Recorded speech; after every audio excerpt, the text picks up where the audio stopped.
લગ્ન બાદ પતિએ પત્ની સાથે કેટલીક વાતો શેર ન કરવી જોઈએ.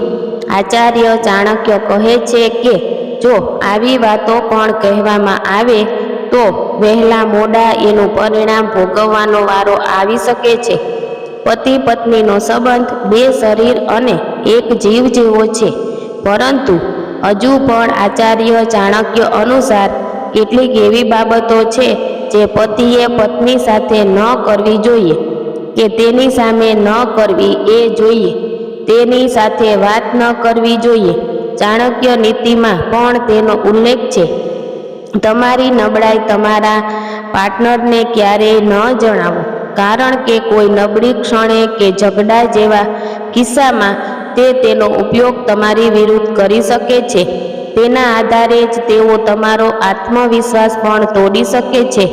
જો તમારું અપમાન થયું હોય તો તમારી પત્ની પણ તેના વિશે કહો નહીં, કારણ કે ભવિષ્યમાં એવો સમય આવશે જ્યારે તે તમને તે અપમાનની યાદ અપાવશે અને તમારા વિશે ખરાબ પણ બોલશે. કહેવાય છે કે દાન હંમેશા ગુપ્ત હોવું જોઈએ. જે જમણા હાથે આપે છે તે ડાબા હાથને પણ ખબર ન પડે એવી રીતે આપવું જોઈએ.